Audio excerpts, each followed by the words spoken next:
おばあちゃんが言っていた。天の道を行き、数手を司る男。天道、掃除、変身。Change, beat twice. Literally twice. You know, we could have went with the easier joke. Which was? Oh, it's...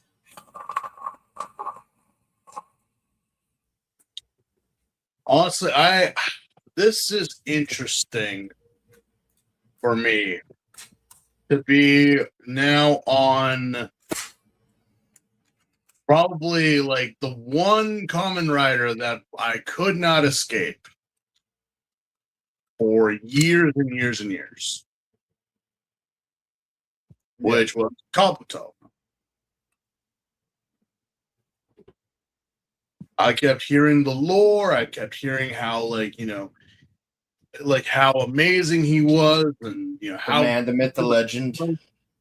Yeah, and it's kind of like almost the same as Decade, where the fans kind of ruined it for me to actually sit down and watch it, because they are both fan favorites, like ridiculously fan favorites.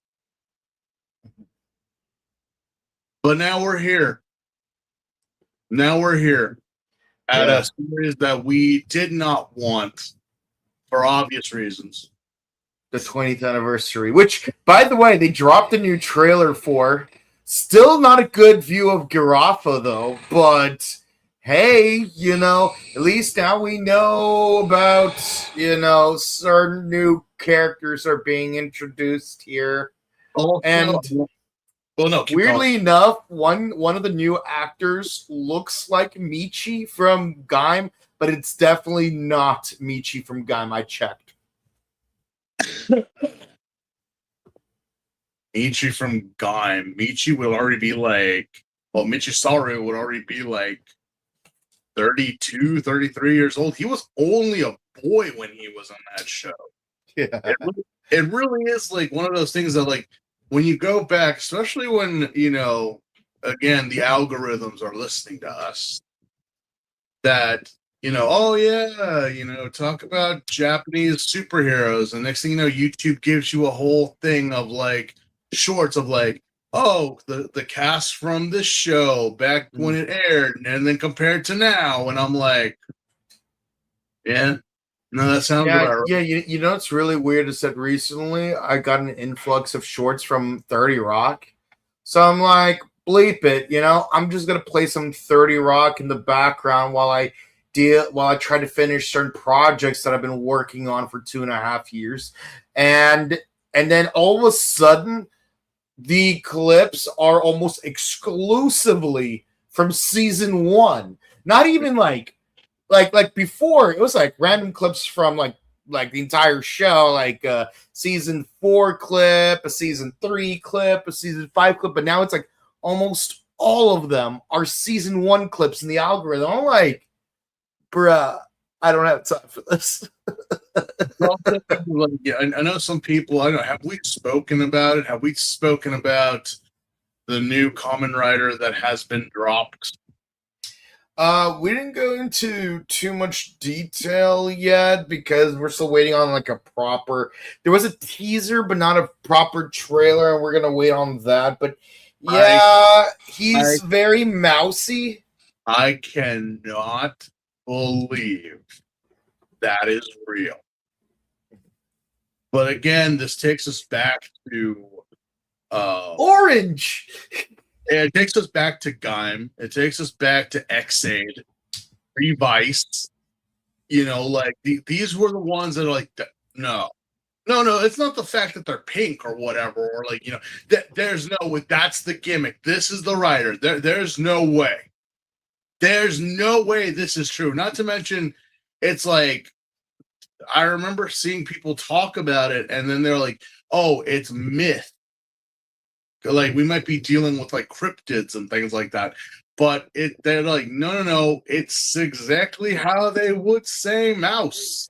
Yeah, it's like I checked like the way it's spelled in Japanese because I'm slowly trying to transition into doing that more consistently.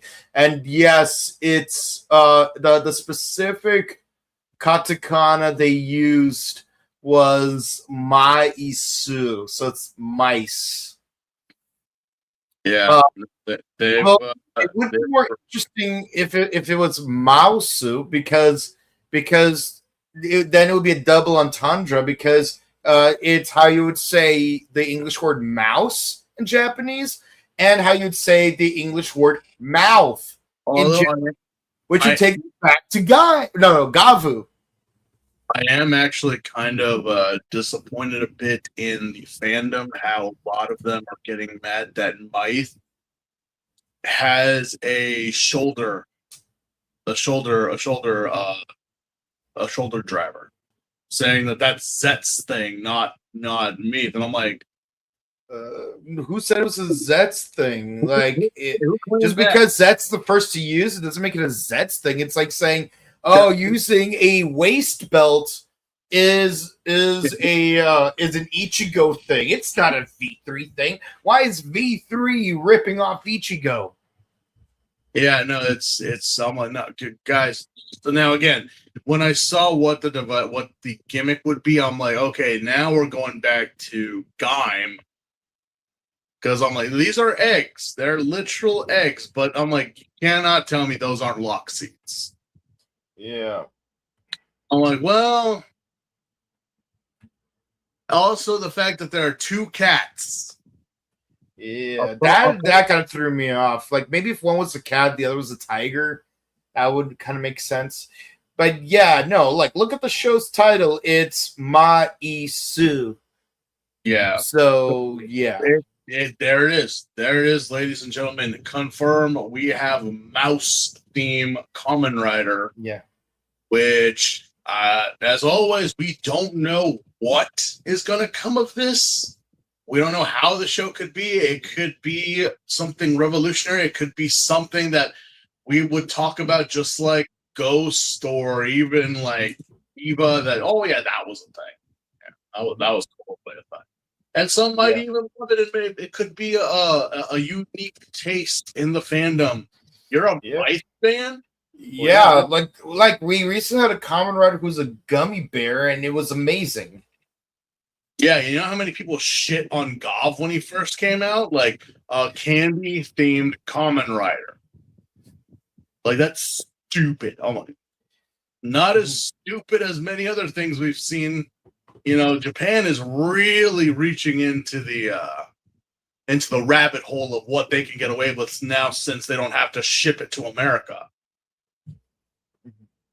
So I'm like, all right, a mouse themed Kamen Rider, and yes, the Tom and Jerry memes are just rolling with this one. Yeah.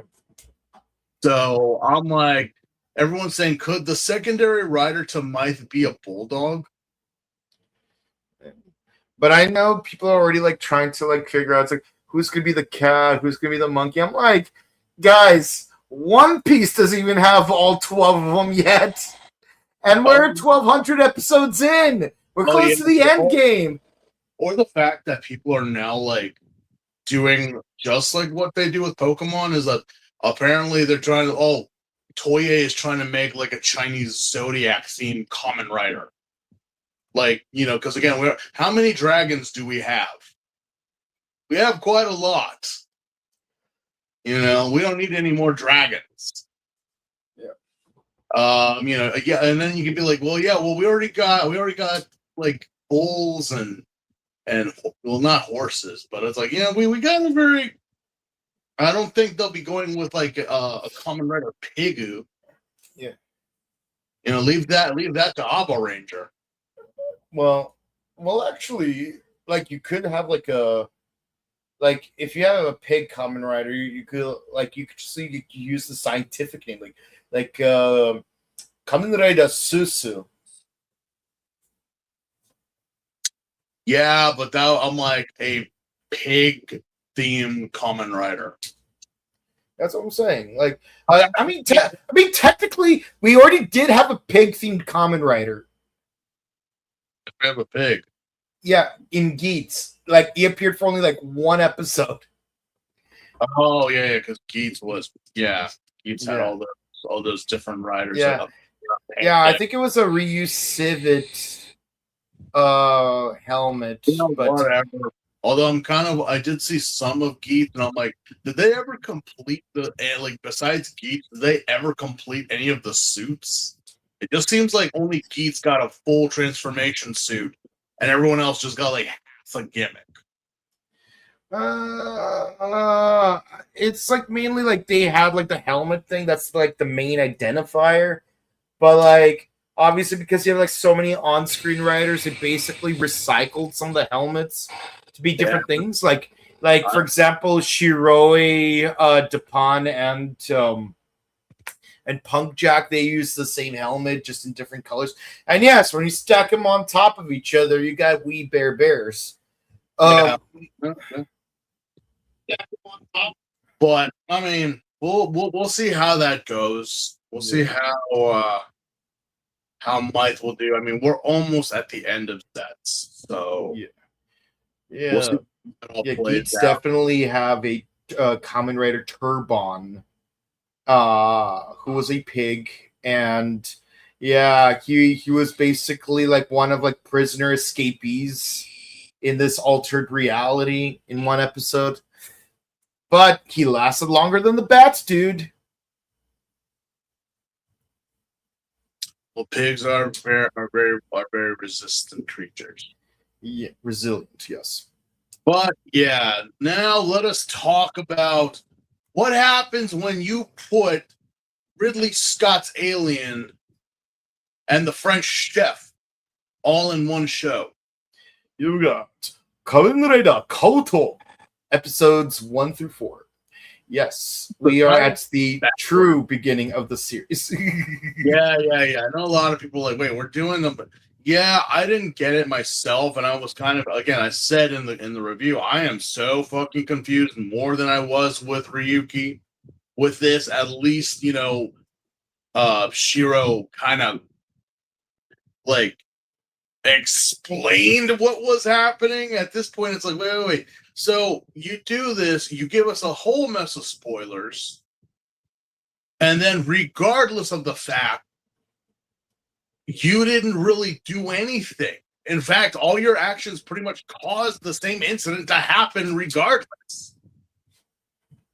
Although it does explain why there are 2 sector belts. Yeah. Because it's like, no, well, they already had one. And it's like, but again, it's like, well, thank you, I guess. I don't know what this will mean. And at the end of it all, it's just like, yeah, I mean, the movie was just for shits and giggles. None of this is actually like canon to the story. Well, except for the one detail. Except for that one little thing that's in there. And I'm like, couldn't you have not just told me that? No, we had to see an hour movie for you to go through that. Yeah, but looking at it from the perspective of someone watching the show back in 2006, so we have a question that was left unanswered, and if you want to find the answer to that question, you're gonna have to watch the summer film. The only difference here is that we watched the summer film first, so it's like, how does he have a bounce? Because his future self from the past gave it to him. Mm-hmm. I swear, I just sounded like the ghost of Christmas Past, the cybernetic ghost from Christmas Past from the future. Long ago, when the robot war happened, I'm like, so it has, and so it shall. Like, you do know that, like, that never happened, right? Like, you're talking about just hypotheticals. Yeah. Like, none of it. Think of it like History of Trunks, where you changed a different timeline's future. It's like, wait a minute. So regardless, it's kind of like, Well, the reason is that the Android succeeded, and that's what caused that timeline. But then you had the whole like, wait, so how did Trunks get that sword then? If this current event never happened in that timeline. I guess you had to have been there. And it just happened differently. Wait a minute, you just threw a wrench in the damn story because like, yeah, all right, but yeah, and how did he get the sword if the sword was given to him in this timeline where everyone survived? But it's but the post-apocalyptic one, he has it. So I'm like, no, he shouldn't. No, he shouldn't. But again, movies are not canon, so. Wibbly wobbly, timey-wimey. Yeah. So, yes, Kamen Rider Kabuto. The series aired in 2006 alongside Gogo Sentai Bulkanger. Yeah. My favorite Sentai series. This was possibly the infamous opening for superhero time because it was done by the actress who later on would do a lot of the gears and the motions in Zenkaiger and Dawn Brother. Yep. I even wrote an article about it. Yeah. So, I remember seeing that, and I remember watching Bulkanger along with it. So I'm like, okay, all right. But I never really watched Kabuto. I always looked at Kabuto and I was like, he looks kind of plain. But then again, we already had done Fies, and I'm like, Fies, I totally forgot even existed until we did the show. Like, that's how memorable Fies is. It's like, well, he's so generic. Like, there's nothing about him that like screams different besides the fact that anyone or any one of these things can become Fies. But in this case, it's like, no. Kabuto is, to paraphrase Bernie Mac, the rider don't choose the Zector choose the rider. Well, yeah, which is kind of crazy because it's like, well, yeah, if we're taking the movie into canon, that would be the belt that the Zector actually belongs to. Mm-hmm. So it's not the fact, like he keeps saying throughout these episodes that, I am the chosen one. I have been preordained to be like, no, it's just the fact that that's the plug. That's the supercharged cord for that particular cell phone. Yeah, so but also keep in mind, Kagami has his own, this timeline's version of the same belt, but the Zector doesn't go to Kagami. It goes to Tendo, which is kind of like why? And you're gonna find out later that it is the rider, not the rider belt, that determines. It's like why? Yeah. Hey, why did the Kabuto sector go to Tendo? Well, again, if you watch the Hyper Battle video, I'm just kidding. It kind of explains why. Not preordained or something of heaven like he makes it sound. It's just, again, it's you decided to take the sports almanac, but then give it to yourself and not give it to Biff. Mm-hmm. So that timeline never happens. You kept it quiet, and apparently you've been living a very good life with it, which that's what I would have done, Yeah. But anyway, we start off the first episode, The Strongest Man.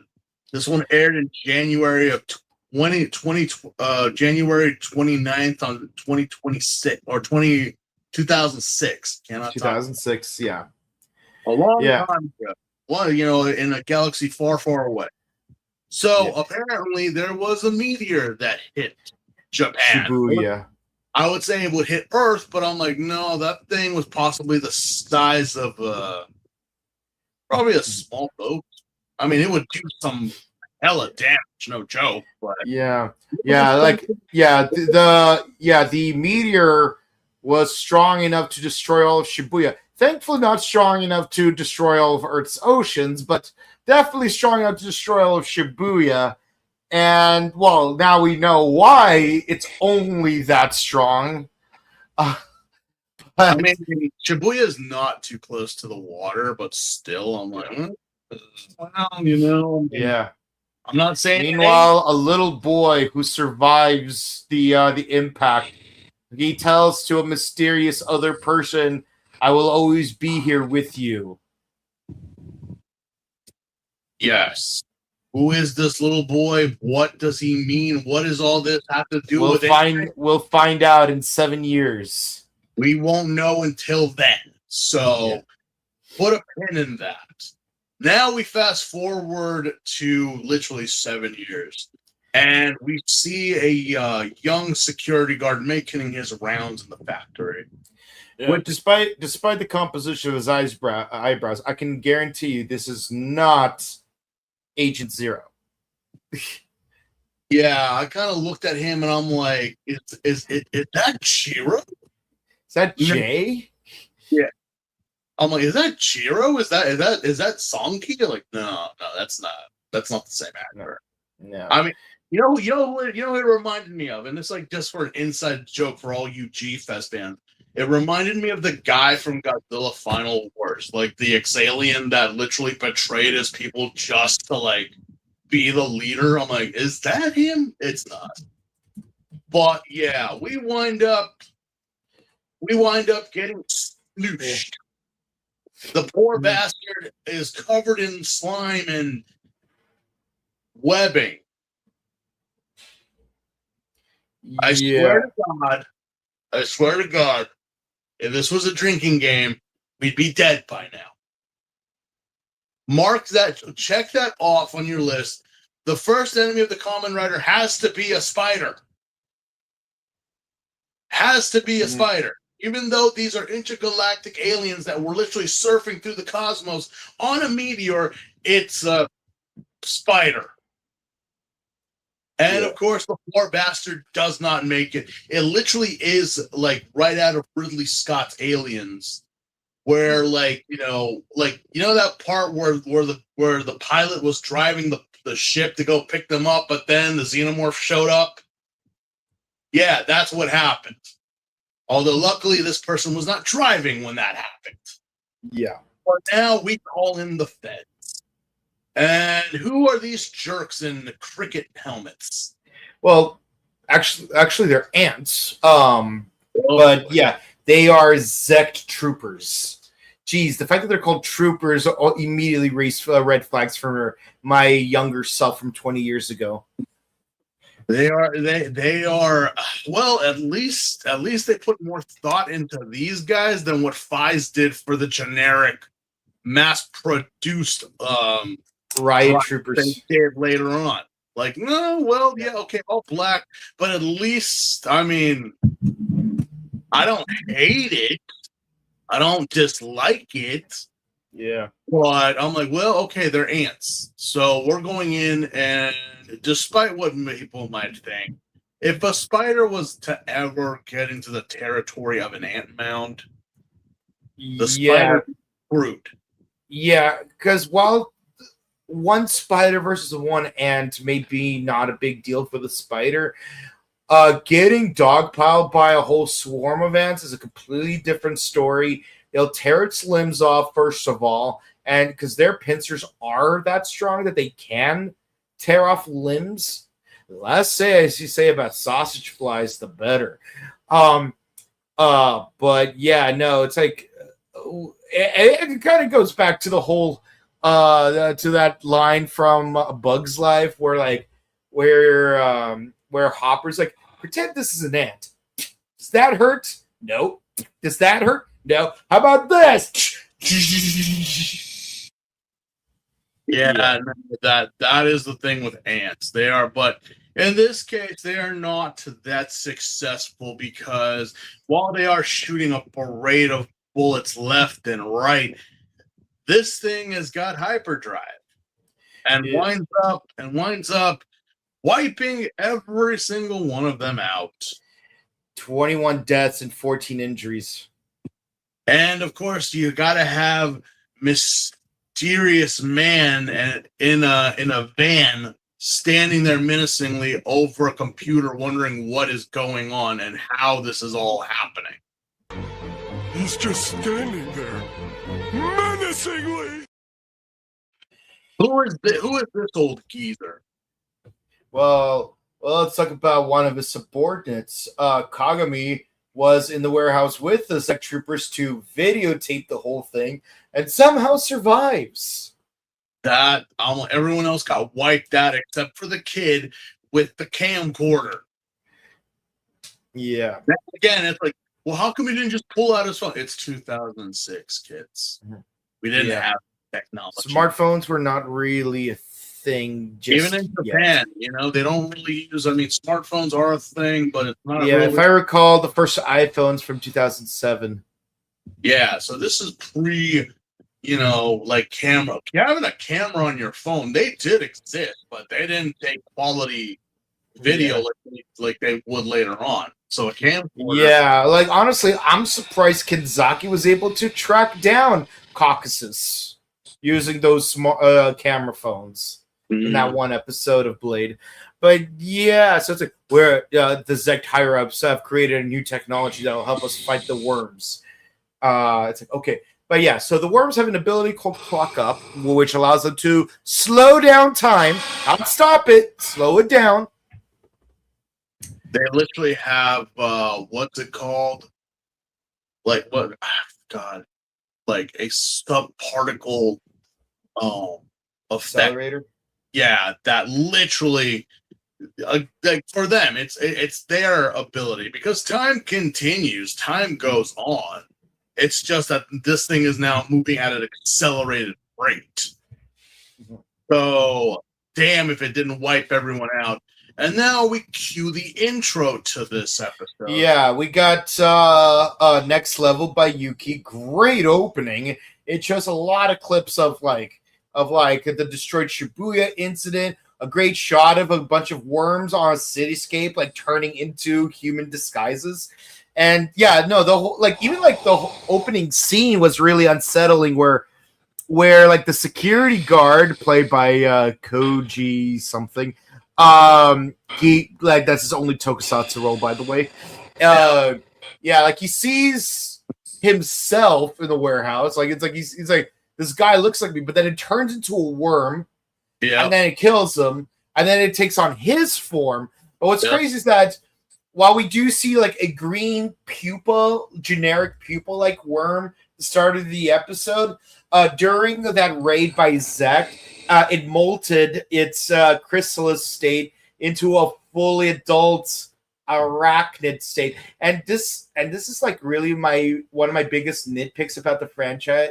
Well, most Japanese TV shows in general is it's like when you have this insect themed series, and then you throw in arachnid or chilipod characters, and the thing is, in the case of King Oger, I can forgive like the shoe gods being other arthropoda, but then all bets are out the window when you introduce a snail into your squad because it's a mollusk.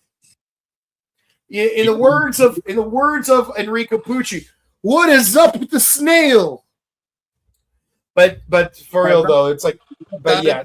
Thing is that when you classify insects, everyone just thinks anything that is small and whatever. Oh, it's an insect. No, that's a mollusk. That's an arachnid. These are insects. That is. And even though some people would even incorrectly classify a scorpion as a malacostraca when it is in fact an arachnid. That's right. A scorpion is related to a spider, not to a lobster. They may seem the same, but they're not. It's not a crustacean. It's a stabby spider. Right? Oh, and by the way, these things that look like arms, they're not arms. They're pincers. Yeah. Yeah, these things that scorpions are well known for are part of its mouth. So now we can our young boy here has survived and is now getting the explanation as to what's been going on, and that we work for a company named Zect. Very interesting name, which I'm like, we had Board in Blade, and that was kind of like, well, maybe it has to do with the playing card motif because like it's games and their name is Board. So what are these guys? Insect, and I'm pretty sure they all deal with insects or whatever. Makes sense to me. Oh, okay, that's fine. That's fine. But yeah, the worms pretty much came down 7 years ago and literally destroyed all of Shibuya. And now they are among us. It literally is They Live, starring Keith David and Rowdy Piper. But we don't have a 10-minute a 10-minute scene of them kicking each other's asses to put on the glasses. Yeah. No, these things are among us. Like the people know it, everyone knows it. That's why Sector is here. That's why Zect is here. They are to stop the worms. What exactly do the worms do? It's just like they kill humans, take on their identities, including their memories. It's pretty much any alien movie where they are an invasive species coming to take over the planet. Mm-hmm. They destroyed theirs, I guess, and then they just hitched a ride on some space rock, and then they just landed. And well, this place seems nice. Might as well make home. And well, we gotta get rid of these. Can you imagine that space rock was significantly bigger with a much larger worm population? Well, yeah, no, and again, the chances of you hitting Japan, again, you could have hit China, you could have hit the Americas. No, you hit Japan. So that always a thing. In Japanese movies, they always land in Japan. In American movies, they always land in America. I've never seen a Mexican film involving an alien invasion, but you'd think they would land in Mexico. No, it always lands somewhere else. Like it's in a more heavily populated area. But yeah, we just get the whole spiel that we have this new way to fight them, but we have to get the okay of the company, and it's like, God damn. And they're going to appoint a specific candidate to do it. Yeah, you got to be chosen to do it. You can't just but again, I'm like, is that really necessary? Because, look at who you originally said to do it. And I'm like, I wouldn't have put him in the front lines. But we'll get to that. We then we focus on our young boy getting mugged and then getting almost shanked by a So he's going to this cafe that he part-times at. But instead of taking his motorcycle there, he's walking his motorcycle because there's a sign that says, "Shh, there's baby sleeping right now." It's kindergarten. Shut up. Don't be a jerk and rev your motorcycle outside where sleeping children are. We have to play that South Park clip. Don't be that. Yes, don't be that thing. Like you're about to turn on a yellow light and the guy on the opposite side still moves forward. Then it turns red. Surely you should move over. Then a guy in a Harley cuts you off. Well, what do you say? It's a British cigarette, pretty much. Yeah. Don't be an inconsiderate jerk. Which we wind up meeting our main guy. Yeah. So he's just walking casually, and he's like holding a bowl of tofu, and it's like he's holding it so perfectly that you could have a bunch of renegades firing guns at him, and they will all miss while he continues to walk in a straight line with that bowl of tofu in the middle of the desert. Mm-hmm. Except in the city. As one does.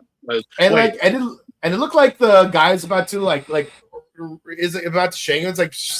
It's like, oh, you dropped your wallet, hits him. It's like, no, wait, that's my wallet. Oh, okay. So then he takes his flip flop and he kicks it at the guy all over again, causing the wallet to fall back and return. So it's like, here's your wallet. It's like, why did you get out of there? If I made sudden movements, my tofu would break. That is so weird. Why would you do that? Because I move in such a way where my tofu will never break. After all, Oba-chan ga iteta. Ten no michi o iki. Subite wo tsukasuru. Otoko. Yeah, he's Tendo. a lot of Sochi. about destiny and heaven and grandma, grandpa, which I'm like, well, you know what? If the tofu did break, we can make spicy tofu soup. But why the tofu? Apparently, Tendo, just by looking at him, is rich. I guess there is a place called the Tendo Estate that every time we go into it, they're playing, I believe, Beethoven, and he's cooking food. Which, yes, it is true that the Kamen Rider for this show, actually, when the show wrapped up, has a YouTube channel where he actually does cook food and talks about his time on the show, but mainly now is a professional chef. Yep. And much like me, he has gastric ichthyophobia. We'll forgive him. Mm-hmm. Yeah. But regardless, he starts talking about destiny and what is to come, and that he's waiting for the prime moment when the heavens will open and grant him something. Which, what exactly are you talking about? Yeah. This is a guy that even his little sister Juka, who's not actually his sister, is like, so the thing you're waiting for, is it gonna happen soon? Probably. And then we see him training like he's Oliver Queen from Arrow. It's like cue every 80s montage. I'm like, what is he doing? He's just training. For what? He's just training. That's it. Yeah. He's working out. That's it. Is there something wrong with working out, ladies? Is that the ick that you talk about? Yeah. And it's like, meanwhile, Kagami's like, so did they? By the way, yeah. In the Philippines in 2008, they did have an English dub of Kabuto on Cartoon Network. Yes, Kamen Rider on Cartoon Network, dubbed in English, but unfortunately in the Philippines. And yes, the English dub for Kagami does sound like Krillin from Team 4-Star. So whenever I quote Kagami, believe me, there's a reason why I'm using my Krillin voice. It's like, so about the new technology that they're going to use to destroy the worms. It's like, yeah, Kagami, here's the thing. Corporate is going to send out a guy to be the user. Look, just because your dad's in charge doesn't mean you're going to be the one to use it. I know, it's just that, like, I really want to be really helpful. I love that. Don't you love that when it's like, the boss's son thinks that he's the one that's going to get the promotion, and it's like, no, you're not. No, you're not. Like, there's, but I love that, like, the reason why he wants it isn't necessarily because, like, oh, well, daddy owns the company, so I'm entitled to it, but rather it's like, I want to contribute more to my dad's company. I mean, he's on the same path. He's on the same path as Michi. Hopefully he doesn't take a wrong turn later. Because despite, Michi was just 16, 17. This guy looks like he's 18, 19 years old. And the cutoff for, sympathy is gone. Like, yeah, you're already an adult. You should not be doing this crap. But yeah, we wind up getting another worm attack. It's the same worm. Mm-hmm. What do? Well, we send in the ant troopers. And just like that scene in Ridley Scott's Alien, it's a bloodbath. These poor bastards are getting annihilated left and right. And of course, you have our young boy here just being like, we have to do something. We have to, like, I'm taking the sector belt now. And it's like, yeah, look, we have to call in and have it okayed for you. But you know what? Yeah, I already called in before. Just do it. But, we forgot to mention, there's a strange girl in this show. which kind of looks like Urara from Maji Ranger. But again, that was the hairstyle more popular at the time. Yeah. So Her it's like, name's Hiyori. Sounds familiar. well, Hiyori. Who is Hiyori? We don't know. She's very quiet. She likes to draw. And Kagami clearly has a thing for her. Well, it's like because Oh yeah, and we do see her draw fairies, which do show up in the opening theme song, and for some reason they are animated. What is the deal with the fairies? What is the meaning behind this? We don't know yet. And she says a line that's a haunting line that goes back to like the opening scene of the episode. Yeah. So yeah, we have this whole thing where Hiyori, again, the worm shows up and kills two. I believe it's two agents from Sector, and then of course it takes the form of one of them, and then bumps into Hiyori, and then it's just out of nowhere. Why would this worm be focused so much on Hiyori that she actually runs away from it, but it chases after her? I was like, why? Because she's a witness. Why focus on this random girl? Hell, you could just shoot your webs and there you go. But no, he has to chase her up, and obviously now our young boy, Kagami, that's his name, winds up seeing Hiyori and telling the ant troopers, "Don't shoot! You're gonna kill the girl." Yeah, but we don't. Because one of them shoves him out of the way. Yeah. So obviously now he has the Zector belt, and he's going to be the big. He's going to be the big boy and kick. And he's got approval to wear it too. Yeah. So now, just like most of anything, and I was waiting for an echo as he yelled. He summons the Kabuto Zector, and it comes down from the heavens. It's a big rhinoceros shield, and it just yeah. And it's like, wait, what? It's like, and guess who's here? It's that mysterious guy with the tofu from earlier. That guy who I'm kind of scared about because he keeps talking to himself. Because now he talks about the time has come, preordained from the heavens, I will be. And I'm like, I've waited for this moment. No, I was born for this moment. Tension. Yeah, he puts the beetle in the belt, and of course we just get this. That doesn't look like it's on the cover of the episode. That's not our Kamen Rider. What the hell is this thing? And the episode ends.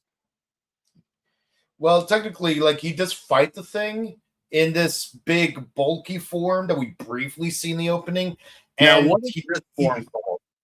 It's called his mask form.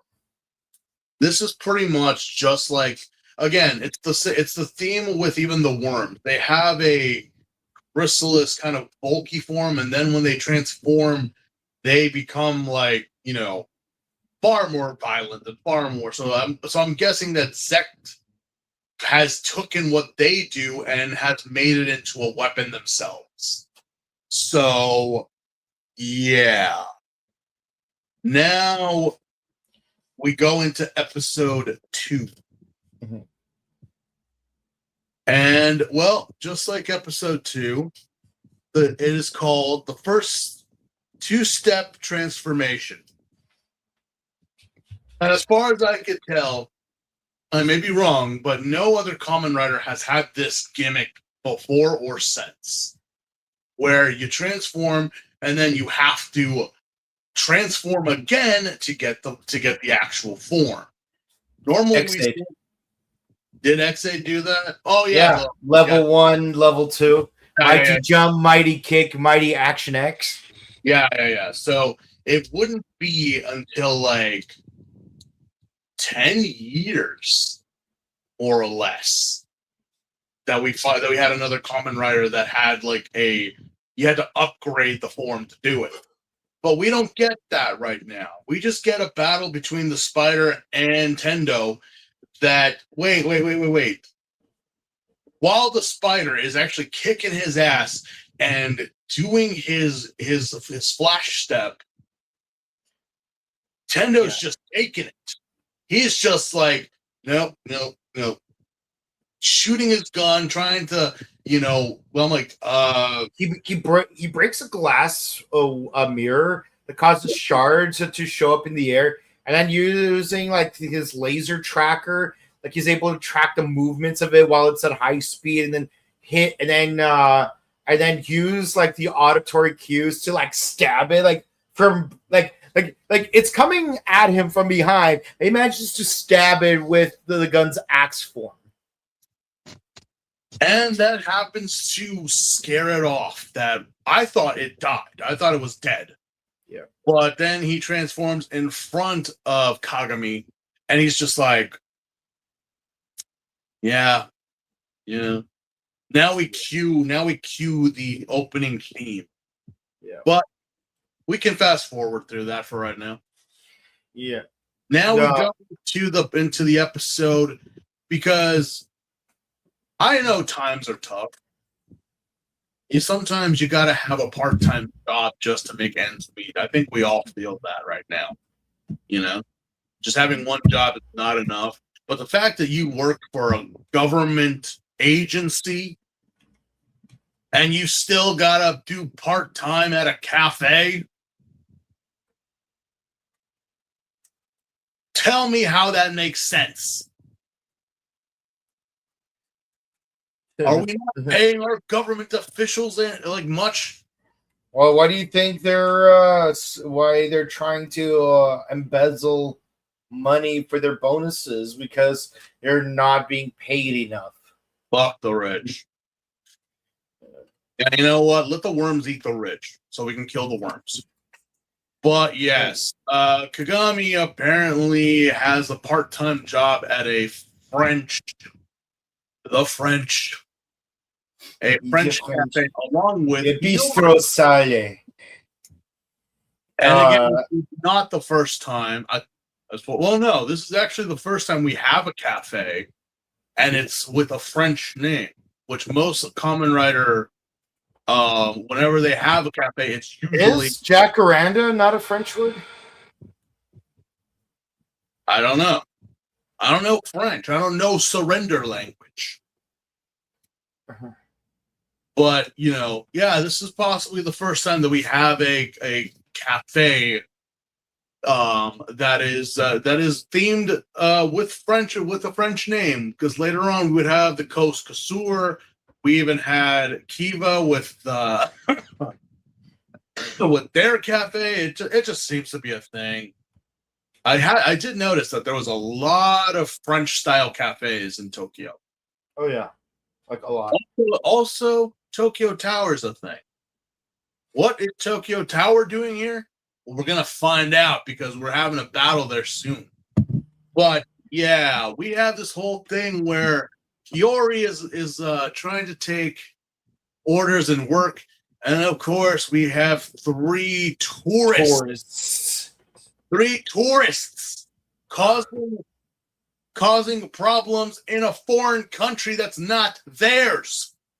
And they are smoking cigarettes indoors, even though there's a sign posted that says "No smoking inside the bistro."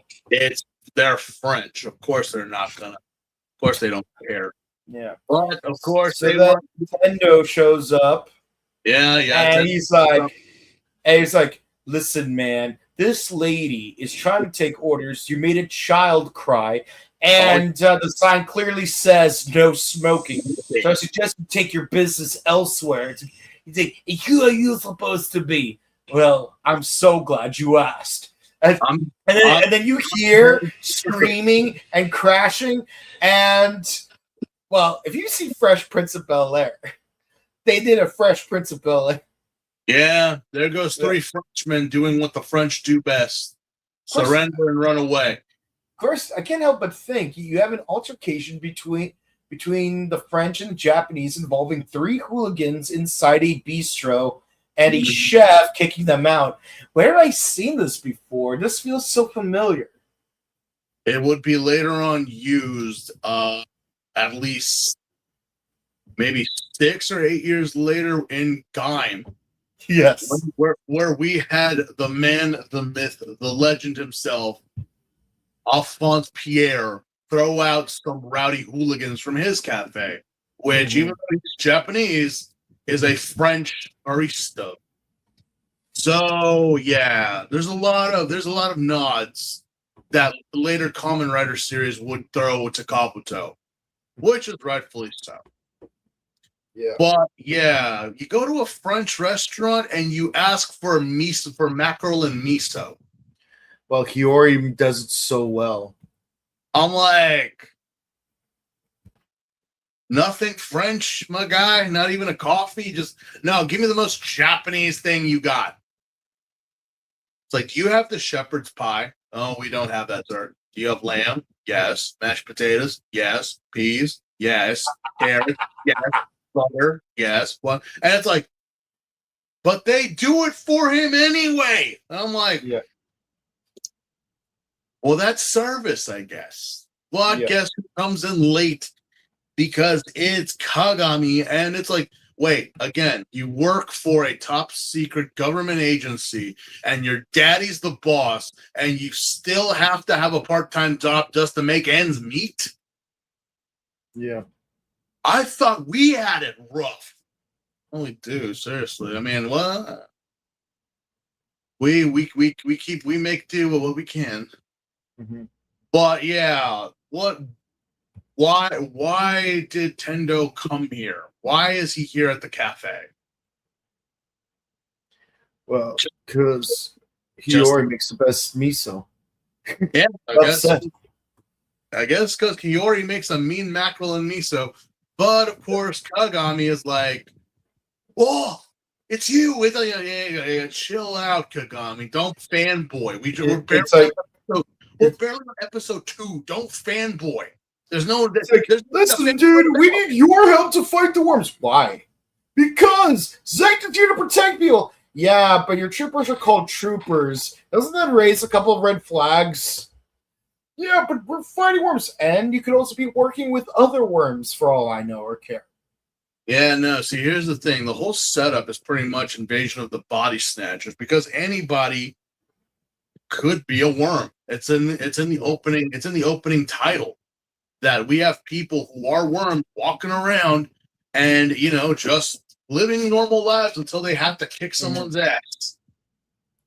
Yeah. So, meanwhile, the whole girl from Kagami's squad is investigating an abandoned building where there's like a lot of victims there. There's like all these webbings everywhere. Yeah. There be bodies all over the place, and it's like, why? Well, apparently our little spider friend has just been. He's not doing it to disguise himself. He's doing it for the pleasure. Yeah. He's literally killing people just cause. And this but when Kagami finds out that Tendo went off to fight the worm one-on-one, he's like, I gotta tell Tendo about the lockup system.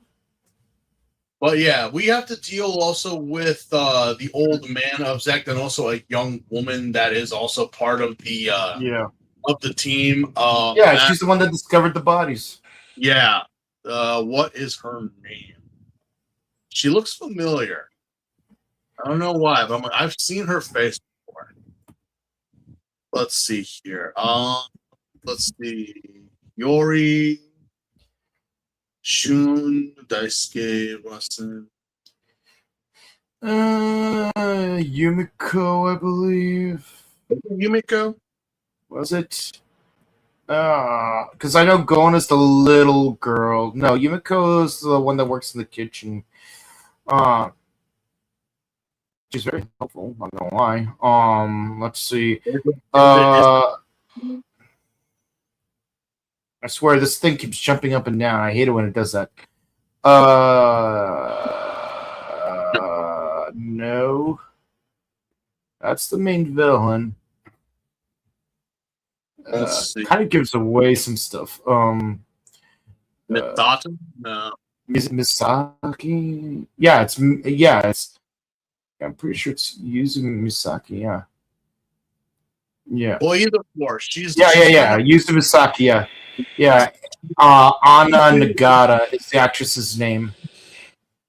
Let's see. She's affiliated with Harmony Productions. She was mimicked twice. Yeah, it looks like she's only been in Kabuto. Again, this is on American. I'm pretty sure in Japan she still continues, but who knows? But yeah, we have our commander in chief and also our I guess this would be our eyes and ears for the battle, because she does play a little bit of a pivotal point in these episodes, especially with Kagami, with questioning his what he's actually doing. Oh, she was in Battle Royale. Yeah, I could have sworn. I knew that she was familiar. I knew that she looked familiar. Yeah. But, yeah. So what happens? We are introduced to the Kamen Rider's bike in this episode, which again is another Honda. More specifically, the 2006 Honda Fireblade. Yeah, repurposed to have a rhinoceros beetle motif. Yeah. I mean, it looks pretty cool, but I'm like, yeah, I think only Kabuto can ride it. Anyone else riding it, they look stupid. Yeah. So Kabuto, Tendo confronts the worm inside this really crammed like electrical room underneath Tokyo Tower. It's like, you think you could beat me in a one-on-one fight because you have me cornered, but here's what you don't realize. Come, and then hey, like, wrap it up, damn it. Stop with the monologuing. I haven't heard much monologuing since the time of G Gundam. Just fucking do it already. So the Zector can just dig through all the ceilings. Well, beetles can dig. I didn't know they could dig that fast, but they do dig. Yeah. And again, we have the battle. Again, he just transforms and he has in this big bulky form. Yeah. But during this battle, he winds up just like we have Kagami looking at him. It's like, because again, the spider is just using his flash step and kicking his ass. Yeah, there's like, 3 of them actually. Oh no, there's an entire swarm of worms that show up at Tokyo Tower, and it's like 2 of them are fully matured. Yeah, so I'm like, we got to do something. We have to. It's like, yeah, I know. I just wanted. I was just wondering there's a second form that lets you clock up and fight them on their speed. It's like, yeah, I already knew that. I've known that for 7 years. I just want to see how long I could last with this handicap. Wait, what? You do this whole time? Yeah. Like, I literally was like, I kicked its ass before, could have killed it, but it ran away. I could kill it, but there's 4 or 5 more of these things, so I have to take off the weights. Mm-hmm. And we all see that iconic scene with Rock Lee. Yeah, with the Rock Lee and Gaara fight. It's like, wait, what? Yeah, losing a couple pounds won't help you. It's like he drops them. It's like, boom. It's like, God damn it, guy, are you serious? Yeah. Finally get our actual Kamen Rider, which is Kamen Rider Kabuto. This time it's his rider form. This is the actual rider form. A blue visor with a crimson, red, and silver motif. Yeah. And a very large horn, in my opinion. Most people have said that Kamen Rider Kabuto is literally Kamen Rider Stronger 2.0.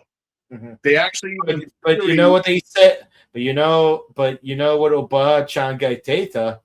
Anato was stronger. Ore was strongest. Yeah, we have this whole thing that a lot of people theorized back in the day that maybe Kabuto would have the same premise as Stronger, changing the horn or its color, which that really doesn't play into anything here. Mm-hmm. later on, it's like, yeah, well, I mean, there are the other sectors that come into play, but Yeah. nothing really major comes of it. But yeah, we finally have. Wait, are you telling me you could also use Flash Step? Yeah. Yep. I just wanted to see if I could actually do it without doing this because it's so boring. I finished this so quickly. I went, okay, Tendo, shut the fuck up. And of course he does destroy a lot of the worms. He does kick their asses, and it's like And when time stops, it's fun to watch. it literally again it is Flash Step.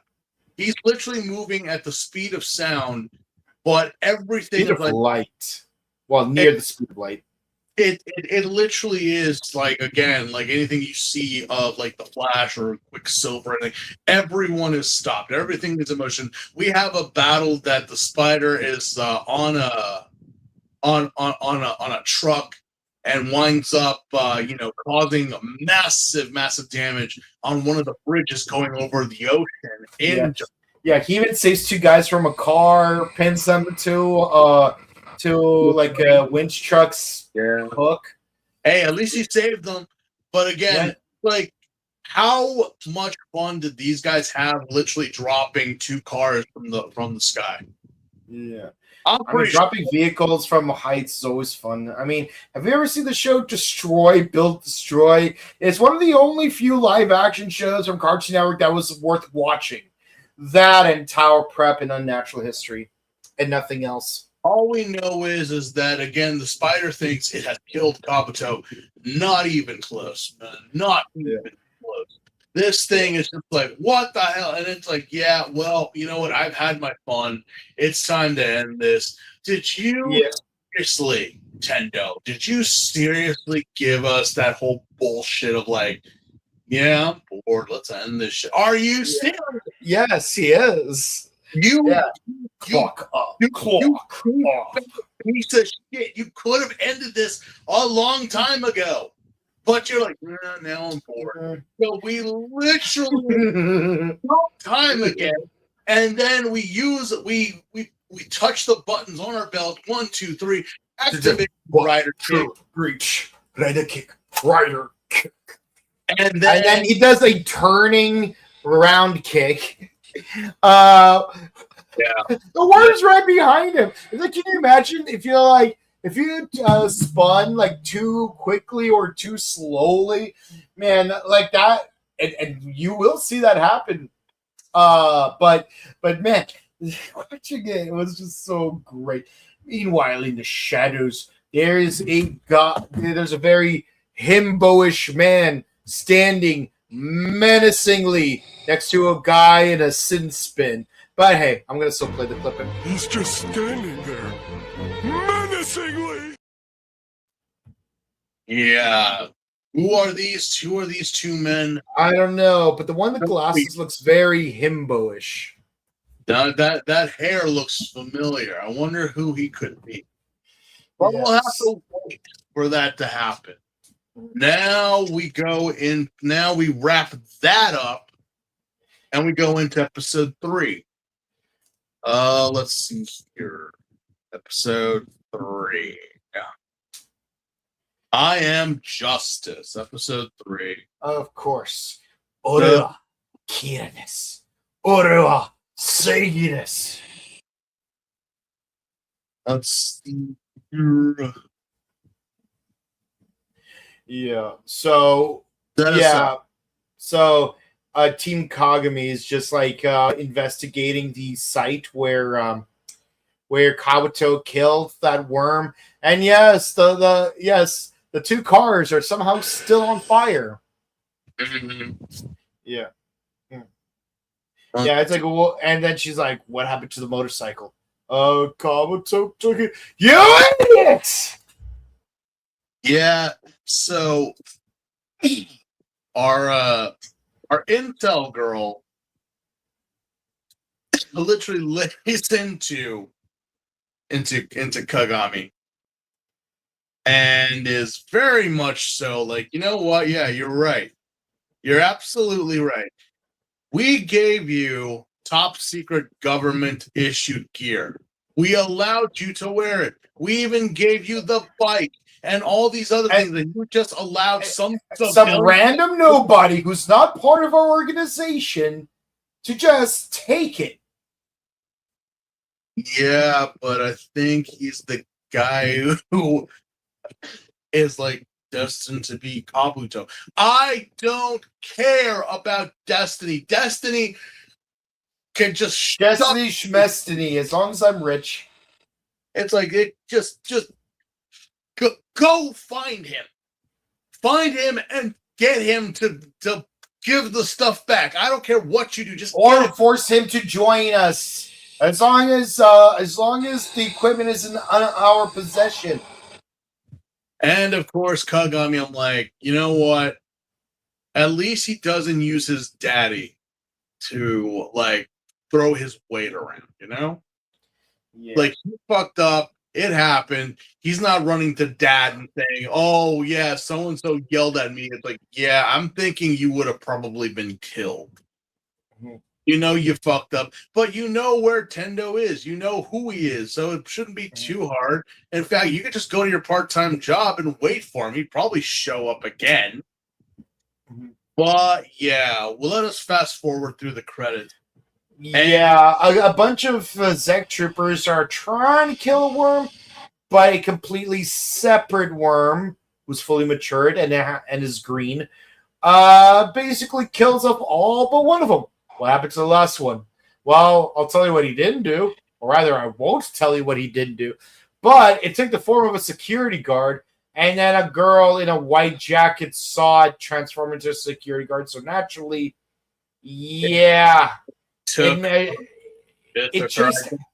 Meanwhile, a different security guard sees the girl being chased by another security guard while noticing there's another security guard on the floor. So the assumption is, yeah, she killed the guy and now she's being chased by another guy. Not knowing that, yeah, no, the two guys look identical. But by the time when she gets down, runs down the stairs, got to get to the stairs, got to the stairs. We can only just get to the stairs. Oh, no.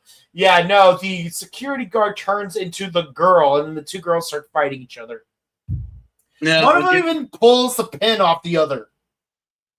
Now, so obligatory high school phrase, cat fight, cat fight, cat fight. And the girl gets arrested. Now, for those of you who are like, wait,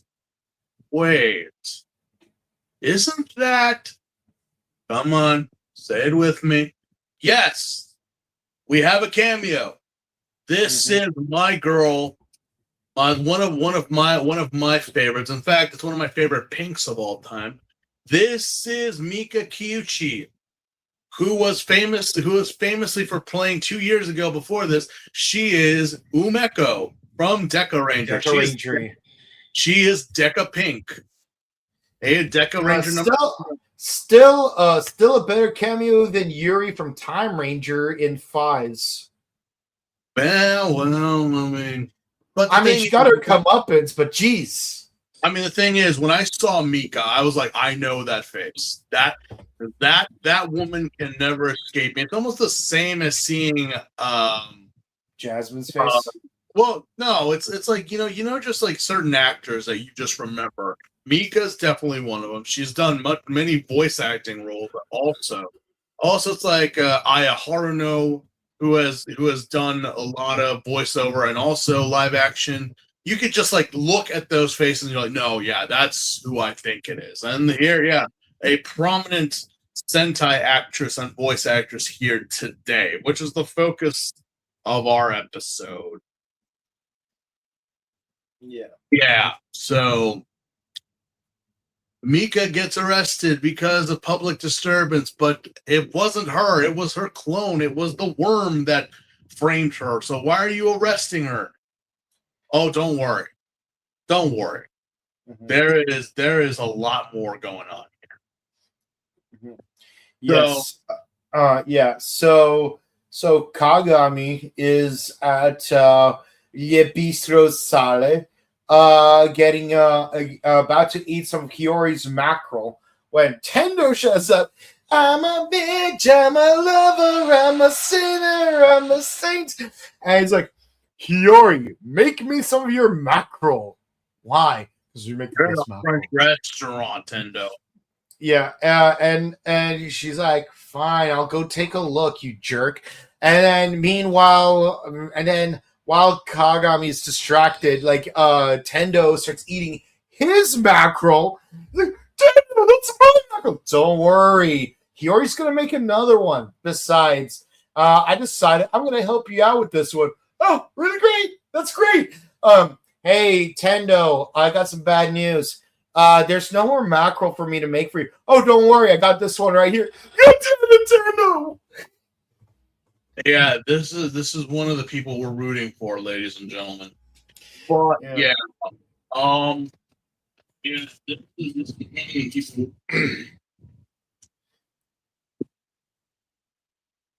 we have the young girl who's played by Mika is called Yuki, and she's a bank teller, obviously being arrested for public nuisance. But apparently, they find the clone. They find the other girl, and now it causes a problem. Yeah, and yeah, Kagami also tells Tendo, it's like, I'm fighting. It's like, why are you a member? It's like, because I have to do something because something terrible happened 7 years ago. And then he remembers a burnt baseball glove and a baseball and some other stuff. I wonder what it could be. We won't find that till next episode. Yeah, but yeah, it's like, cute, sweet, precious Kagami. You are adorable. You're stupid, but adorable. So I'll help you as a free agent, but I'll help you. But you said you cooperate. Yeah, I know. I say a lot of things, but trust me. Tendo really is a piece of work, honestly. Yeah, yeah. But Tendo, like he delivers. He delivers. Well, he's the main character. Also the fact, I'm surprised I didn't say this before. The actor who is Tendo, surprisingly, did not know what Kamen Rider was when he got this role. Yeah, but you know what is interesting? He spent his elementary school years in Zurich, which is why he speaks fluent in both French and in American English. And the reason why it's American English because they got American teachers to teach English in the school in Zurich that he went to. So of course, when he learned to speak English, he learned to speak American English. Yeah, that's right. That dear Kabuto is one of us. That along with our Knox, he did not grow up watching Sentai or Kamen Rider. In fact, he didn't know exactly what the hell he was doing. But yeah, Knox would have lived in Canada, if I recall. Yeah. But because of his mannerisms and everything, they kind of, Toei and everyone again, and that was a first. Mm-hmm. Apparently, it's the thing that even is still talked about today. That even though he did not properly audition, just with him being there, they saw him and that's our guy. That's him. That's him. But just like Kane Kosuke, he didn't know too much Japanese. He appeared in some random American show called Ultraman for 13 episodes. It was the budget was kind of weird because they tried to use better suits, but them suits were so fragile we could only shove them. Yeah, no, I know about the whole Ultraman and whatnot, but not even go there. But yeah, Tendo, he is an interesting one because he is one of the very few that just got the role for being him. Like basically what you're seeing is the actor himself just being a Kamen Rider. He's not making anything up here. This is who he actually is. Mm-hmm. Also, he does know how to cook. So whenever you see him cooking in the show, he's actually doing it. Yeah. So a very versatile actor that he is. But yeah, surprisingly, yeah, that was a first. Like, wait, he's a Kamen Rider, but he didn't know what a Kamen Rider was, or was even trying, and he still. Some actors were like that. I mean, how many But- Power Ranger actors became Power Rangers without knowing what Power Rangers was? Look, man, I'll say this: you do not need to be a weeb about this. You do not need to be a nerd about this. You just have to play the part. You just got to go in and play the part. It's like no one knows how the show is going to be received or how it's going to be. I mean, seriously, look at every Kamen Rider in the Showa era, and then look at the Heisei. It's like, wait a minute, how was this well received? How is it? It just is. And again, this is just the thing. Like, oh yeah, no, they acknowledge it. They are, and that forever will be known as Tendo or as Ichimonji or whomever. It's like, yeah, no, but they didn't need to be fanboys to get the roles. So one thing that is really weird for me about this episode in particular is how a lot of scenes are actually noticeably filmed in Shinjuku. No, sorry, not in Shinjuku, Harajuku. And I'm like, holy bleep! I actually recognize these streets. Yeah. I've been on the streets too. I was like, I recognize that Chanel building. Yeah, the fashion district. Yeah, I've been there. Yeah. Lovely coffee shop. Yeah. The one thing I hate is that when I actually did go to Harajuku, it was early in the morning where there was nothing in there but tourists. And not even Japanese tourists. I'm talking about like Caucasian, European tourists. Yeah, God knows what. I'm like, look, I know why I'm here. What's really interesting is that there are a lot of shops owned by Algerian immigrants. Oh yeah. I told them, no, these are good, but I'm like, wow, okay. Yeah. I mean, I expect there to be like 2 or 3 maybe, but wow, there's actually like a lot of them, like at least a dozen. Just going down the main street. We were chasing after the mimic, but then we run into Tendo. It's like, so you're looking for the mimic. Well, I'll help you find it. First, we gotta take a quick stop somewhere. It's like, and then he just waltz right into the police station. And I do mean he just waltzes right in there, walks past all the security. They're like, what's going on? How did this happen? Wait, how did he get past us? And he's like, and he's not doing anything special. He's not disguised or anything. He's just like walking there like he runs the place. And then he frees the girl. He frees me. He frees Yui. And meanwhile, a homegirl from Team Kagami that got herself in prison on purpose, she's going to stay there for a minute. It's like, what is the purpose of all this? And why are we focusing on this random? I know it's Deca Pink. I know that. But what exactly? Actually, it's kind of ironic that it's Deca Pink who is in prison at a police station. Oh, yeah, no, they knew what they were doing. I'm like, well, Umeko. Yeah. I love Umeko. I do. I love her. But man, was she an airhead. Like, and this is not the first time that the character Umeko or the actress has had a cameo in random shows or actually being referenced for police. Mika actually, like around this time, was very, very popular, not just in voice acting, but also modeling and everything. And there were so many shows, so many that referenced Deca Ranger, that referenced her. It's like, okay. Yeah. So the police are trying to go after Tendo for trying to free Umeko, but yeah, no, like he just like breezes past them, not even like trying to put up a fight. It's like oh, strong arm, whoop, whoop, whoop, and just keeps walking while Kagami is just forced to be fodder. Yeah, Kagami is just like human shield at this point. But it's like, wait, so what's the deal with Umeko? Why are we focusing so much on Umeko here? Yeah. So she's supposed to have a rendezvous with a guy but then both Umekos show up. It's like, and then wouldn't you know it, the two of them get into another cat fight. But and then Kagami tries to like aim his gun at the one that he thinks is a clone, and guess what? He guessed wrong. Yeah, no, Tender knew which one was the mimic because of the hair clip from earlier in the episode. Yeah. Yeah. But yeah, I was pissed when I saw that. I'm like, Kagami, you knucklehead.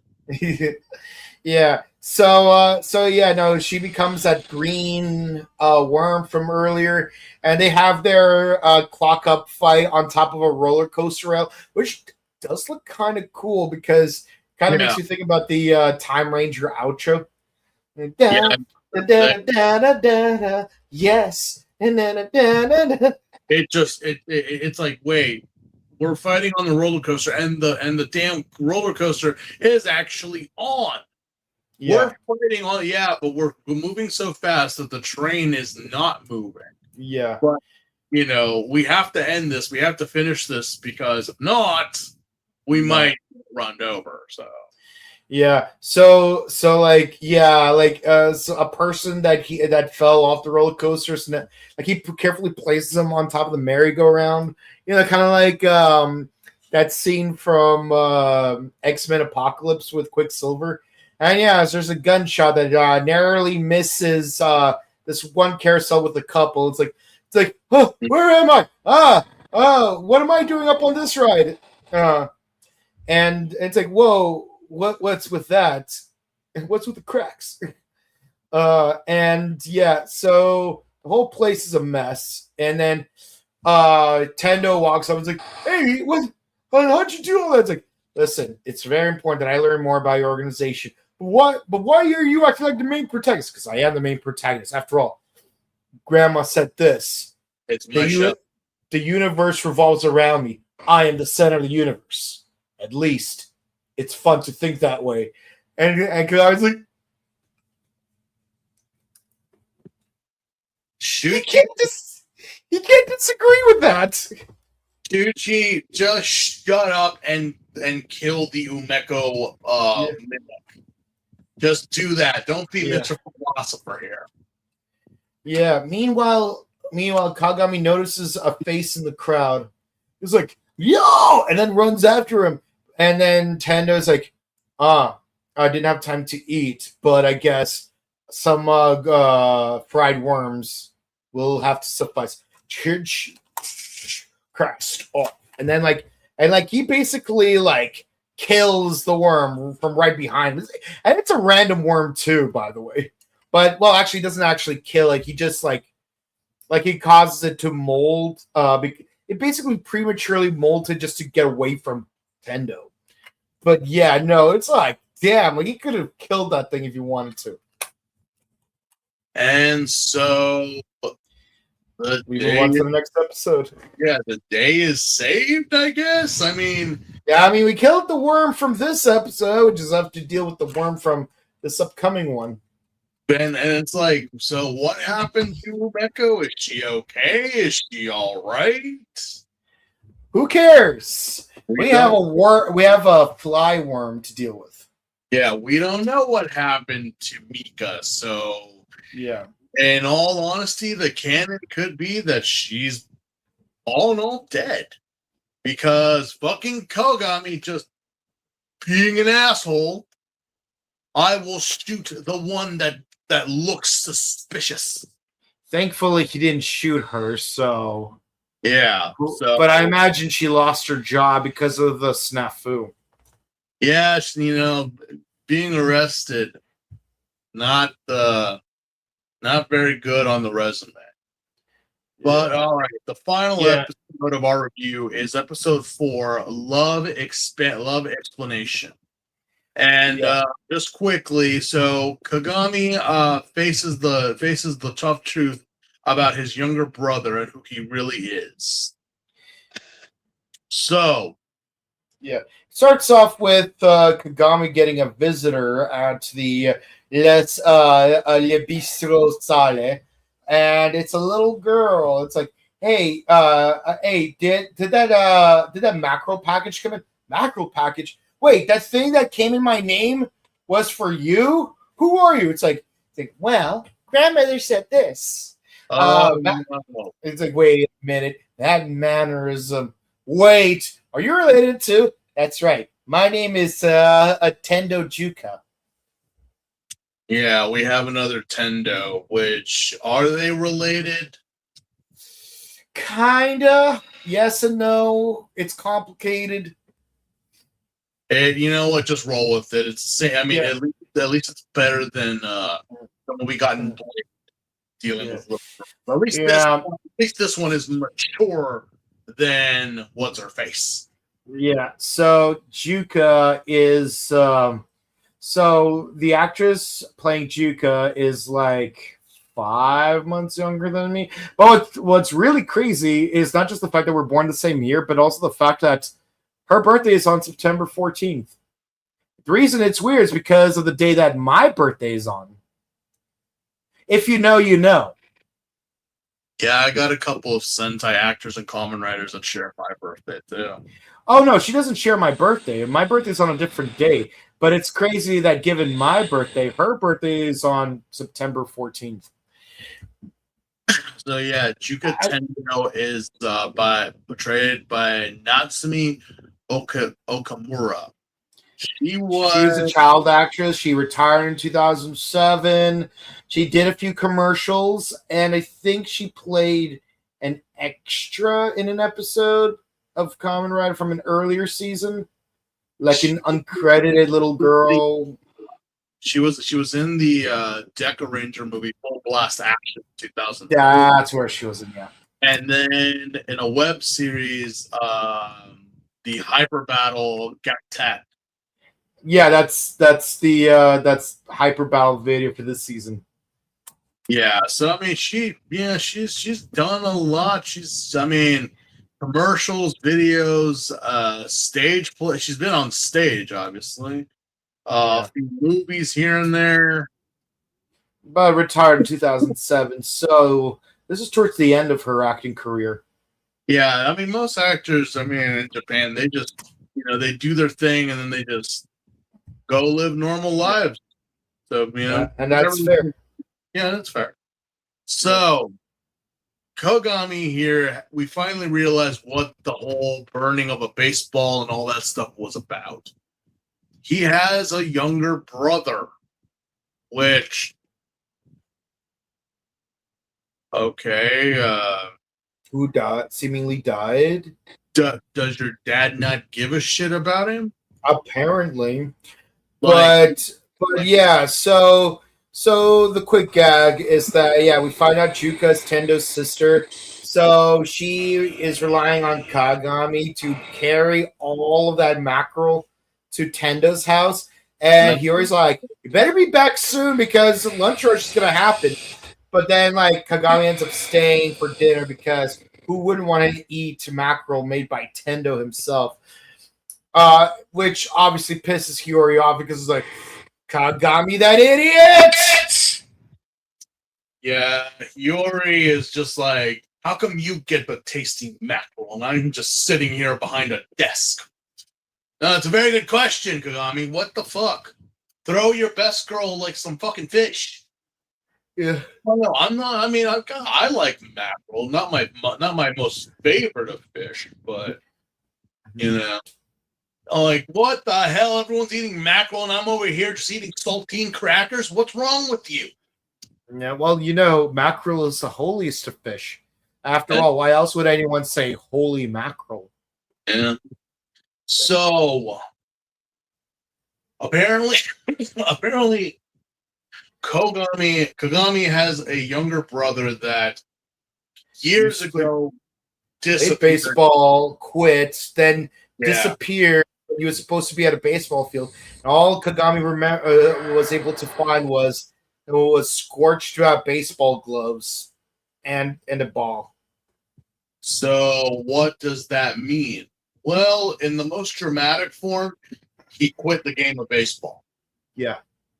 Or And this again, this is a Kamen Rider TV show, so it is possible. Um, all that stuff was burned because he's dead. You can either be dramatic and burn all your shit and say I'm never playing baseball again, or you could be abducted, killed, and then your stuff set on fire. Either or, it's a possibility. This is a Kamen Rider series, and despite it being for children, okay, does not mean that we are not above killing children. So Not in the slightest. nope. But yeah, apparently Kagami winds up bumping into his little brother, still looking the same as he did all that time ago. Suspicious. Nothing's really changed. Same haircut, same clothes, same like. Oh man. Really? Really? We're doing this? Yeah. Yeah. But it's not be later on in other series. Yeah, but meanwhile, while Kagami's away with his brother, Hiyori's stuck doing dishes alone. Kagami's still not back yet. And then Tendo shows up. Hey, I got a present from Kagami. Tendo, don't cover for him. I got dishes to do. It's like, okay, fine, but let me at least help you with the dishes. Where the two of them seem to have a tender moment. Yeah, Probably nothing. But Hiyori is a strange, like who is Hiyori and what exactly is her whole shtick in this? Oh boy, that is a whole can of worms for me to go over. Let's see. Hiyori's actress is Yui Satonaka. Yeah, Satonaka. And she's married with 3 kids. Yeah. I mean, right now she's like 40. She's only 40, which is crazy. Which means she was 20 back then. Because we were all around that age and whatnot. It's like, bro, did we seriously age? Depends. We don't look 40, nor do I feel 40. But yeah, and it's funny that we mentioned Harajuku earlier because that's where she was scouted apparently when she was in high school. Yeah, it seems that after a couple of movies and commercials, she just retired and is living a peaceful life somewhere in Japan. It's almost the same. It's almost the same as what happened with Boken Pink after Bokenger ended. Like, oh yeah, she had a couple commercials, a few movies, but then it's like, no, just living the day-to-day life of a mother and wife. My only fame credit is that one tokusatsu show that I have, which apparently we're getting movies 20 years later about both of them. So I wonder if Hiyori will actually show up in this new Kabuto movie, as we know that Sakura will show up in the Bookender movie. Look, I already know that like a lot of people have been wondering about whether or not Hiromi Tsushima is going to show up in the movie, and like I'm going to tell you, here's what I think is going to happen. So the Kabuto, the regular Kabuto that we see in the trailer, that's actually his daughter in the movie, because they do establish that in the movie he does have a daughter. Yeah. And then back? What? Is Tendo coming back? The character, yes. Because I'm like, but I'm gonna go on a limb and say the Kamen Rider Atlas is probably Tendo, but it's going to be strictly a voiceover role, and we're never going to see his actual face. See, that sucks. I'm like, I know we're having his daughter, and it's like, will can Kabuto fight against this new technology? I'm like, it's Kabuto, damn it. Yeah. What you fucking make, he still is gonna kick their. I mean, like even with the Agito movie that came out earlier this year, it's like we can't have Gills come back. So let's say that he died off screen and he has a daughter who also becomes Gills.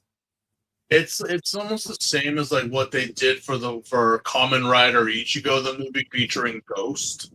Yeah. It's like we didn't need to have Hongo. I mean, could have been someone else. Could have been his son, which they did actually do that later on. But I mean, they did do. I mean, Tachibana has a granddaughter apparently. which I'm like, Tachibana was already up there in years. So I'm like, what did you? Yeah. When Yeah, did you- he died in like 1992, I think.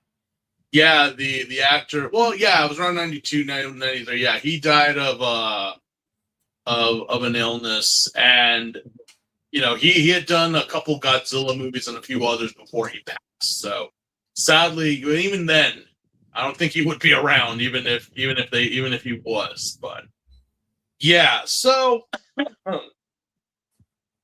we have this whole setup of two brothers meeting up after a long time.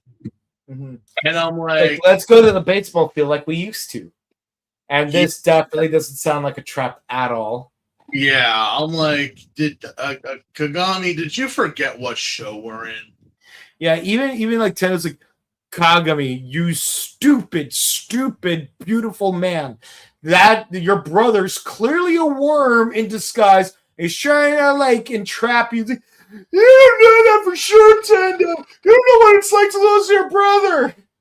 Trust me, dude. I kind of know. Yeah, the thing is that it is what it is. Kagami's brother was actually killed by this worm, and the identity was taken. Obviously, it has the memories, it has like everything personal out there because that's what they do. That's what they do.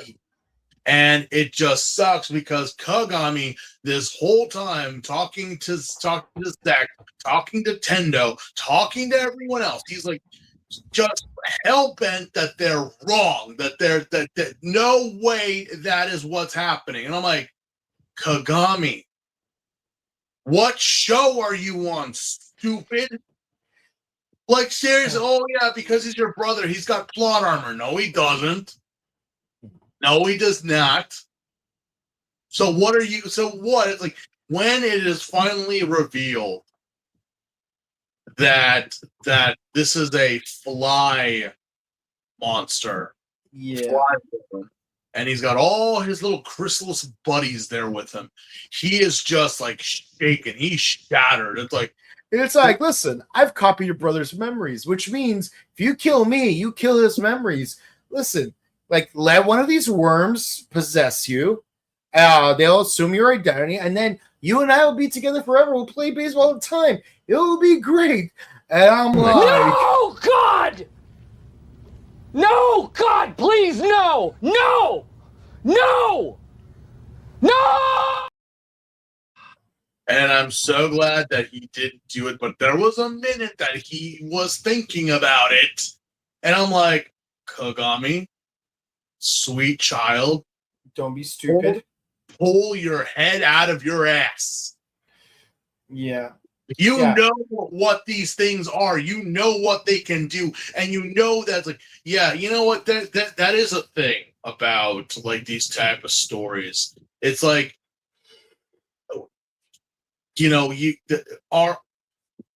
are the memories really, like them? Is that the person? Memories you can share and people can hear it and they can just replay it over and over and over again.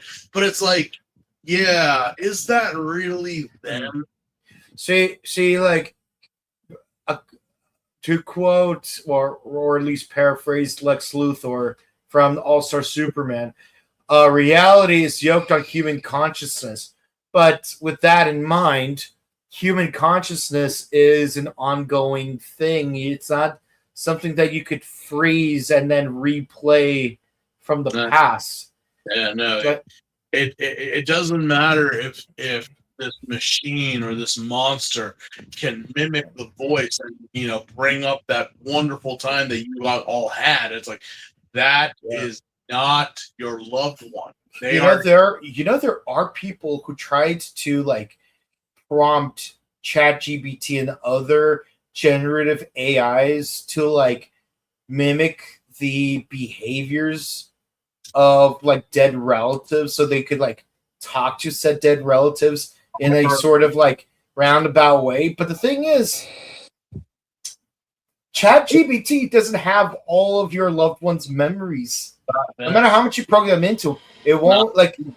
No matter how detailed you're gonna be, it's like, how do I put it? It's like the resurrection stone from Harry Potter.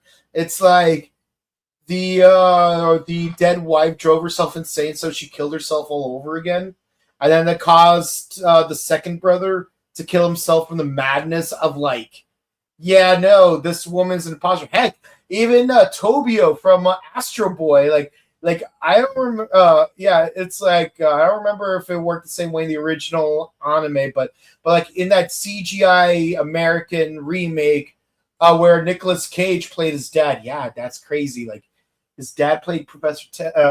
What's it called? Nicolas Cage played Professor Tenma.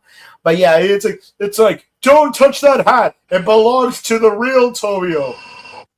I'm like, so you know that your son is not really your son. Yeah, no, that's the thing with Astro Boy. It's like you created this thing that looks like your son, sounds like your son, but you acknowledge it's not, but you built it to be so. And that's why I'm like, you know what? Be as in may, Tezuka Sensei doesn't get enough credit for being the godfather of anime and manga, especially with his stories. Yeah. Because again, it's like you got to ask yourself: do memories actually count as being a person? I could give a memory, but it's only from my point of view. I remember it that way. Someone else could be like, it's totally different with how they remember it. But it's like, yeah, no, doesn't really get. Your brother's dead, Kagami. You're not going to be able to make new memories with him. Yeah, your brother's dead. You know this. How many people have you guys found that have been killed and slaughtered and just left for dead? And it's like, but then you find worms, and it's like, yeah, no, they're just repeating what they know. They've never lived anything like that. Yeah, they're making new memories, but not from the perspective of their host. It's from the perspective of the worm themselves. Yeah, so the worm is just using it as a survival. Yeah, they're not. It's not like, oh, I became so and so, but a better version of so and so. No, it's a way to survive. It's pretty much the worms are parasites. Okay, they latch on, and that's all they do. They have no identities of themselves. They just know I'm using this to keep myself safe and to do that whole Steve Buscemi meme, but we'll put it in another form. Hello, fellow humans. Good day, fellow humans. It's like, it doesn't really work, does it? So, Tendo, I know you're going to be seen as a jerk, and you have been for 4 episodes, but just do it. Just do it. Yeah, so Tendo, like, he shows up, does one of his grandma's quotes, epic, and then like, he turns into his masked form and then does nothing. Wait, seriously? Yes, I will do nothing. I'm going to use neutral chain. And this is the moment where you know that Tendo is that much of a badass. Where like the only reason these worms are landing any hits on him is because he's letting them. He's letting them. Like that. He's doing nothing. It's like, Tendo, why aren't you fighting them? It's like, because I refuse to fight them unless you explicitly give me permission to fight them. And it's like, he's down on the ground. He's halfway to the puddle. It's like, Tendo, damn thing. It's like, oh God, finally. I mean, oh me, finally. Cast off, change, beetle, clock up. And then it's like, we get that iconic moment where like, the rain stops, and it's like. I think Kagami is crying, but the slow motion is going to seem like the rain. Yeah, but, yeah. So yeah, and so like we have this epic fight scene where, from Tendo's perspective, it's happening at a normal speed, And the rain is completely stopped to the point that as you walk through the water droplets do break, and it's fun to watch. This is like one of the most iconic fight scenes in all of Kamen Rider. But what about blood? What about blood and Joe? I said the most iconic scene in all of Kamen Rider. And yes, he does kill the worm, and like it has like a last moment. It's like, brother, help me. And then time goes back to normal, and it's still raining. And it's like, Dad, one of these days I will surpass you. It's like, yeah, I'll give you 20 years to try. And he walks off. Kagami, what did you think was gonna happen? And why are you mad at Tendo? Like that's the thing that just I'm like, again, you know what's going on, you know what's happening, you know what had to have been done, and yet you're still like, what the F? Yeah. I'm like, you know what? I'm still giving you a pass. I'm still giving you that pass because you're young and naive. And I give you the pass that I give all 18, 19-year-olds that you're a dumbass. Yeah. But regardless, that's the end of the episode. Yeah. That's it. We kill the brother. Well, the brother was already dead anyway. You know, there was really like, oh, I'm fighting for the memory of my brother. No, dude, your brother died a long time ago. This is nothing more than a recording, a fallacy that the worm was using to get to you. And you nearly fell for it if it wasn't for our residential douchebag over here. Yeah. Yeah, but I get Kagami's frustration. It's like what Virgil Hawkins said. I'm mad at Nick for bullying Jimmy. I'm mad at Jimmy for shooting Richie, and I'm mad at myself for not doing anything about it. That's basically Kagami. He's mad at the worm for killing his brother. He's mad at Tendo for killing the worm, and he's mad at himself that he wasn't strong enough to not give in to the temptation. Yeah, no. I give Kagami a pass, but I'm like, hopefully we won't have a situation like this again. You know? Yeah. I'm hoping we don't, because I'm like, Kagami, please. Seriously. But that's it, ladies and gentlemen. Our first 4 episodes of Kamen Rider Kabuto set, filed, and put away. Oh, okay. Okay. Oh, dear.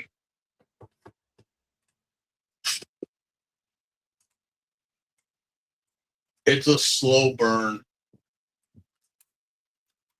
And in all honesty, there was not much that happened within these 4 episodes that you could say is like a defining opening, or like to be remembered in like in future top 10, top 30 moments of all Kamen Rider. That doesn't happen until later when we get introduced to the other Scepter Kamen Riders. So, I mean, it's a decent start to a series. Introducing the characters and the plays and how we're going to go about this, especially introducing the creatures that we're fighting, that these are not some interdimensional beasts. These are not some mad scientists or demons from another dimension. They are literally just aliens that are trying to take over the world. Yeah. Secretly. There's no Illuminati. There's no smart brain or anything of the sort yet that we know of. But that does lead the question, okay, if the worms are already here and they've already and mankind is fully aware of them, how deep have these worms infiltrated our society? Ooh, don't get me started. We don't even know that yet. We don't know yet. But it just seems like, oh man, this is going to get deep. This is going to get really deep. But as of right now, the opening of all 4 episodes,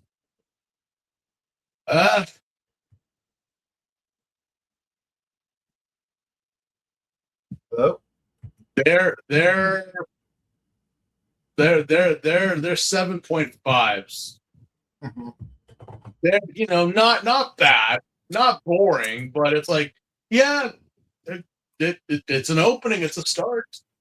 We can't expect every Kamen Rider series to start off with a bang. Yeah. So we'll see what happens in the next group of episodes and what will happen to Tendo and Kagami and everyone else.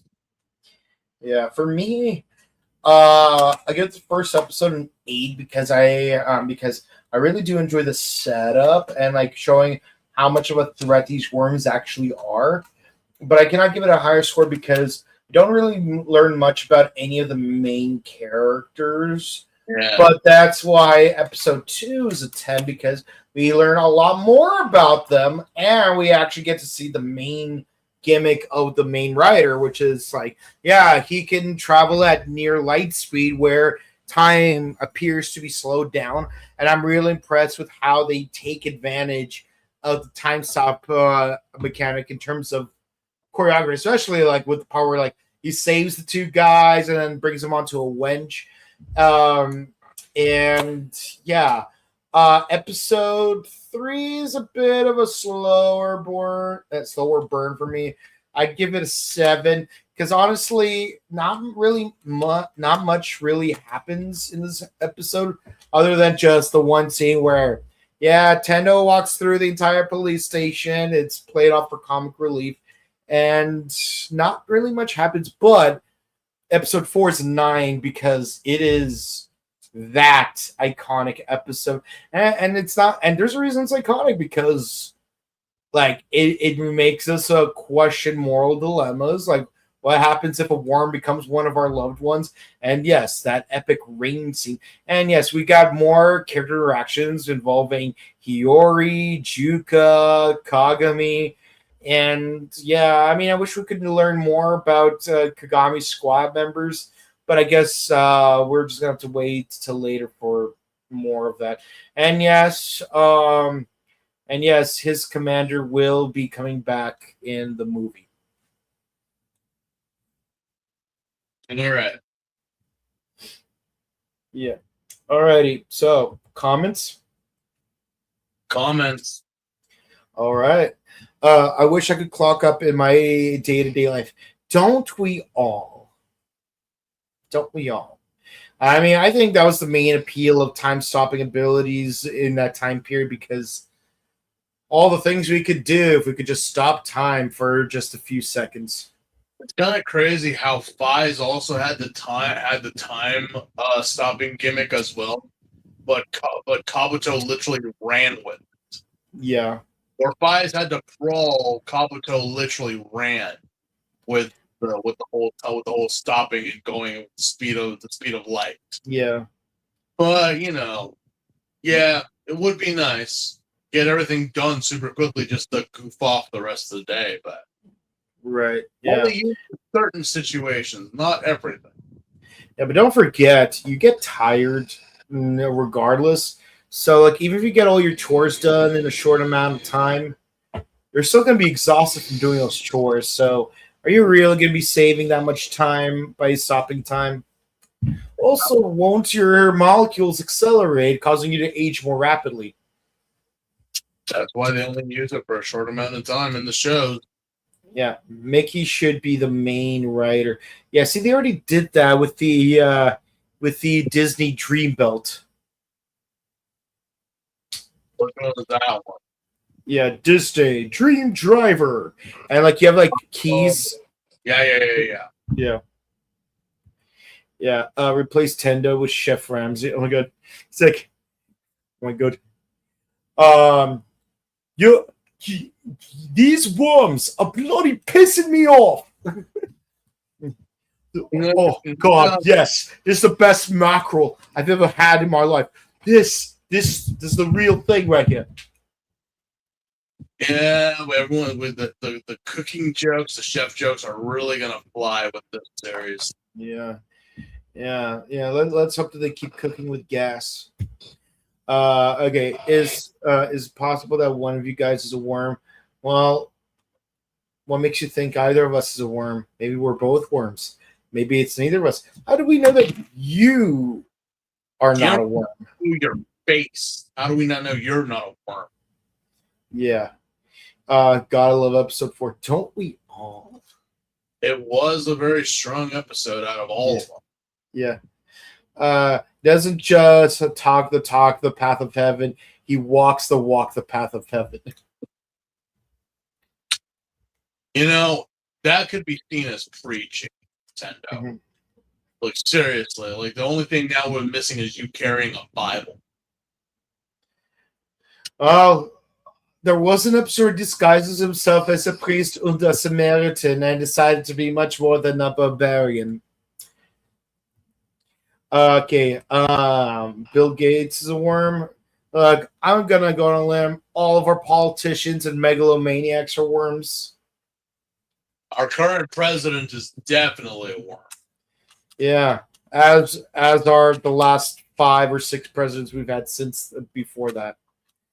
Oh yeah. Yeah. Actually, I think it's fair to say that every president we've had after Kennedy might have been a worm. Actually, that would make a lot of sense because like Johnson gets inaugurated immediately after. What if Jackie was a worm? Like she's still wearing that pink outfit during the swearing in. It's crazy. Anyways, but yeah, that's it for our comments. If you enjoyed, please be sure to comment, like, and subscribe to us on YouTube, Facebook, Twitter, Instagram. Ding the bell icon to stay notified for our latest videos. We like to discuss all things tokusatsu. We got Kamen Rider Kabuto, Kamen Rider sets.